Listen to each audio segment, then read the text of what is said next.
Josefa Llanes Escoda Musical. Samahan kami sa isang makasaysayang paglalakbay sa magbibigay-pugay sa kabayanihan, pagmamahal sa bayan at walang hanggang serbisyo ni Josefa Llanes Escoda, ang ina ng Girl Scouts of the Philippines. Hatid sa inyo ng Lipa Actors Company, isa sa mga nangungunang community-based theater organization sa Batangas at sa Pilipinas. Ang musikal na ito ay isang makabuluhang pagsasadula ng buhay at ambag ni Josefa sa ating bayan. Sa panulat at direksyon ni Luisito Nario at musika ni Fernando Silva. Ang puso ng paglilingkod ay nakatakdang maglibot sa pangunahing lungsod sa Pilipinas, kabilang ang Batangas, Maynila, Legazpi, Iloilo at Zamboanga. Mula ngayong 2025 hanggang 2026, sa darating na Pebrero 22 to 23, magtatanghal ang musikal sa Lipa City na susundan naman ng Quezon Leg sa Hunyo 28 to 29. Bisitahin ang Lipa Actors Company sa Facebook at Instagram para sa karagdagang impormasyon at updates. Mga kababayan, pasalubungan natin ng palakpakan ang Lipa Actors Company. Puso ng paglilingkod, Josefa Llanes Escoda Musical.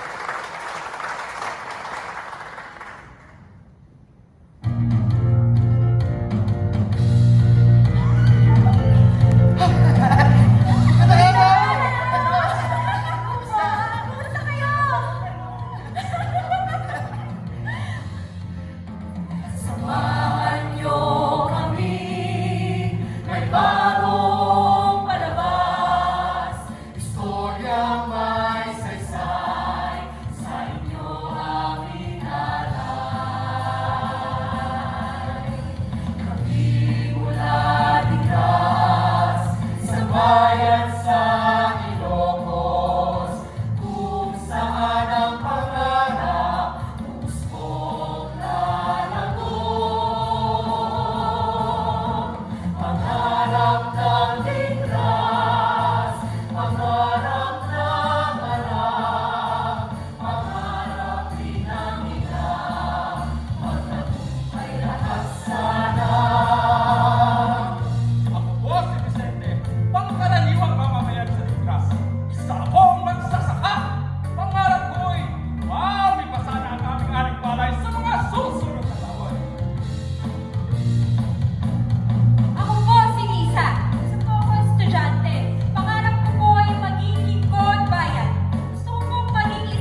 Ang husay mo talaga, Ate Pepa!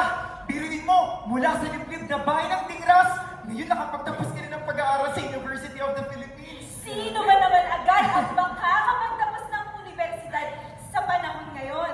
Kaya nga, Ate Luisa, kaya idolo natin itong si Ate Pepa. Pagdating sa pag-aaral, ay talagang napakasipag. Tigilin na nga inyong mga papuri. Ay, kapag umuwi kayo sa Dingras, ay akap niyo naman ako kay Nainay at kay Itay. Kamoy, miss na sila ng kanilang panganay. Nako, Ate Pepa, palagi kang iniisip ni na Itay. Alam mo ba yung mga medalya mo noong nagtapos ka sa Ilocos Norte High School? Palagi na lang pinupunas. Ayun! Kulay lilag na! Ang nakuha ni Ate Pepa ay medalyang ito sapagkat unang karangalan siya sa high school. Ay kaya nga kapupunas-punas, naging kulay pilak na. Puro kayo biro. Ay sa alaman ninyo, kahit naman talaga napakaraming ginagawa ni Itay at Inay, ay hindi talaga nila kinakalimutang linisin ang pasamano ng medalya at diploma. Yun daw kasi ang Tanging yaman na nagpapangalan sa kanilang mga anak. Sa bawat araw na dumarating, tumatawag ang pag-ibon. Kanyang pag-ibig laging bituin, serbisyong may saya sa dilim. Pinagminalay sa anong mayroong naganas, sa lansangan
Sir Antonio.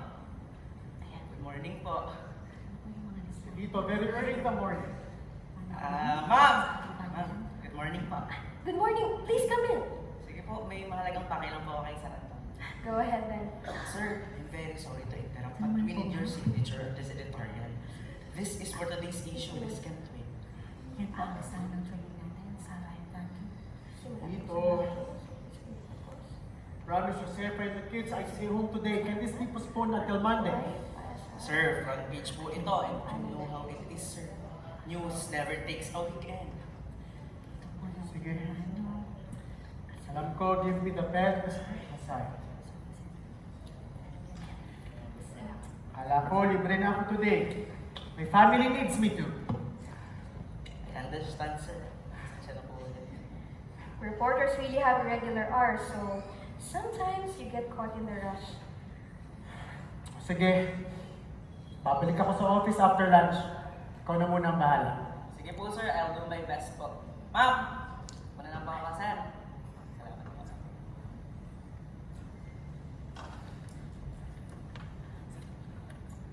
And what makes you busy in this very early in the morning?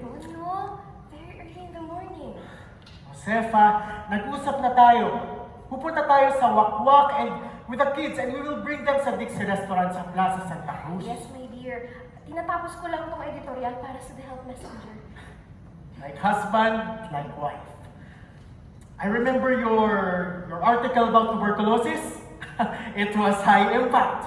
You know, writing is truly a powerful tool for social change. Through my work in the paper, we were not able to monitor the progress of tuberculosis in our local provinces.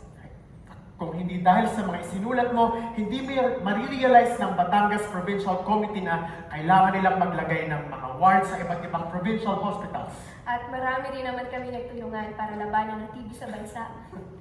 At bukod sa TV, ano pa ang nilalabanan natin today? Kailangan ko pa palang tapusin yung schedule namin ni Pilar para sa General Council for Women. Baka hindi na makapag-swimming ang mga bata niyan, kahapon pa ako kinukulit nila, Bing. Saglit na lamang ito. Kaunti na lamang magpe-plebisito na. Kailangan may parating natin sa kababaihan ng Pilipinas na...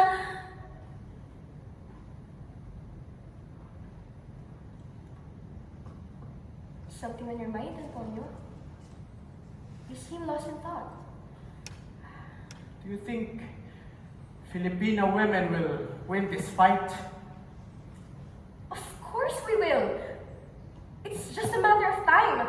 Women all over the world are fighting for their rights, and we Filipinas are no different. We're strong, The determined. opposition is fierce and the tradition is... Traditions change, Antonio. Women are capable just as much as men. Pwede ninyong ilapit yan sa radyo, Casey, para mas mabilis ang information dissemination. Maraming kababaihan sa kanayunan ng walang kuryente o radyo. Marami rin hindi pa nakakahawak. Kaya? Kung kaya nagbabaybayin namin ni Pilar, lahat ng kabayanan dito sa Maynila. Ano pa naging board of director ako ng National Federation for Women's Clubs? Palagi kami magkausap ni General Vicente Lim. We are glad that you and his wife Pilar are the best of friends. Kahoy, our families are shaping this country. Marami pa tayong trabaho kung gano'n. Josefa, Antonio, mahal. Alam kong napapagod ka na sa mga nangyayari sa atin. Pero salamat. Salamat at palagi kang nandyan para sa akin. tandaan mo, hindi mo kailangan gawin lahat mag-isa. Nandito ako, kasama mo. Kasama mo.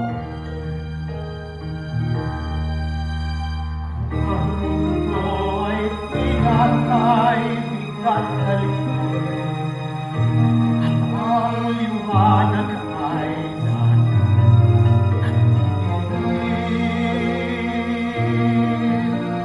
sa pinsang ang ating pangarap at mithiin ay di masilayan, di na hindi.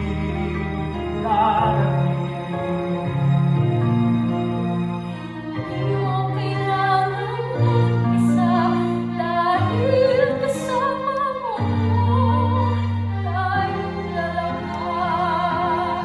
Tayong magkatabi.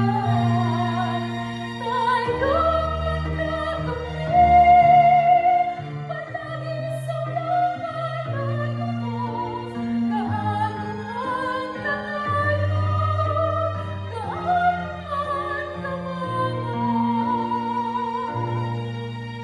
Lalaban tayong liw, ikaw at ako. Palagi kitang kakamtin sa mga pangarap natin at bawat laban man. Huwag kang mag-alinlangan kahit nasasaktan sapagkat ako'y aking at ikaw ay aking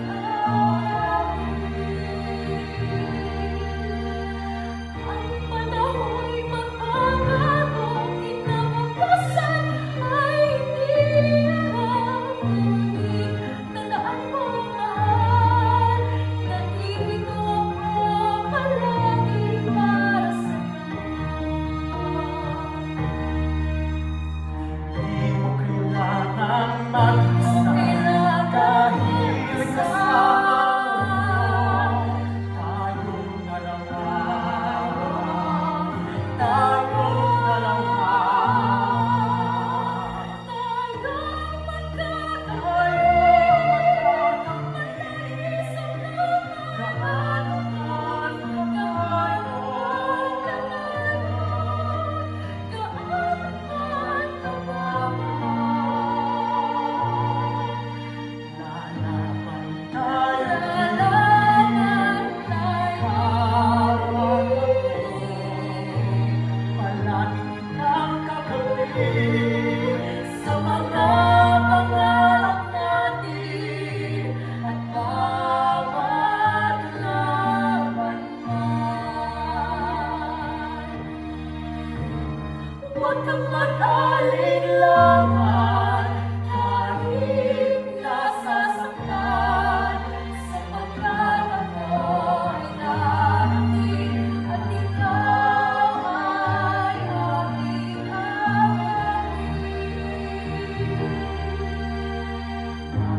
Ikaw kagabi, ikaw ako'y malaya. Kahit anong mangyari, kahit kamay tayo,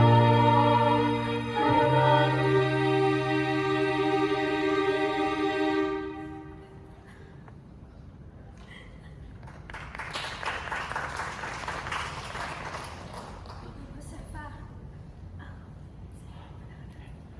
maayos na pong nakaka-recover si Juliet at Mirna. Pati na rin po ang ibang mga taga-Bulacan. Ay, nasabihan pa si Dr. Catalino na bisitahin tayo dito. Naku, nung nalaman ho ni Dr. Catalino na dito sa NFWC dormitory ay tila pumaklihong magpunta. Napakaduwag na matanda. Naku, igalang natin ang kanyang pasya. At saka nga po pala, yung mga pagkain na binili natin kay Mrs. Lawson na hindi na rin daw po atang makakarating. Huwag kayong mag-alala. Marami pang paraan. Hindi tayo pababayaan ng Diyos. Kulang-kulang na po tayong 100 dito sa dormitoryo mula na nagsimula ang digmaan. Baka hindi na natin kayanin, ma'am. Ay, magandang araw sa inyo, Pepa. Pakiayos na ako man. Naupo po kayo. Ay, napabisita po kayo sa mapanghamong panahon ito. Ay, Pepa, hindi na ako magpapaligoy-ligoy pa, ha? May naisa na akong ihingi ng pabor sa inyo kung maaari lang. Ano po yun? Ang aking mga estudyante mula sa universidad, maaari ko bang ihabilin muna sila dito? Naku, Din Clemente, pasensya na po, pero hindi na ilan po. po silang estudyante? Mga 30 stranded students ito na naghahanap lang ng masisilungan hanggang sa makauwi sa kanilang probinsya. Din Clemente, alam po ninyo, maaari po namin. Sige po. Ay, naku, maraming salamat sa iyo, ha. ilan sa mga estudyante ay malalakas ang loob at aktibo. Maaari silang tumulong sa mga gawain gaya ng isang Girl Scout. Ang gusali po sa tapat ng ating dormitoryo, nakita po ninyo ang Dalagang Bukid Restaurant. Ay, naku, ako nga ay nagmamadali at napakaraming sundalong hapon sa labas. Ay, kung gayon po, maaari naman po silang makatulong sa pagsusustira ng dormitoryo. Ay, naku, maraming salamat sa inyo ha. O siya, mauuna na ako at baka abutan pa ako ng curfew.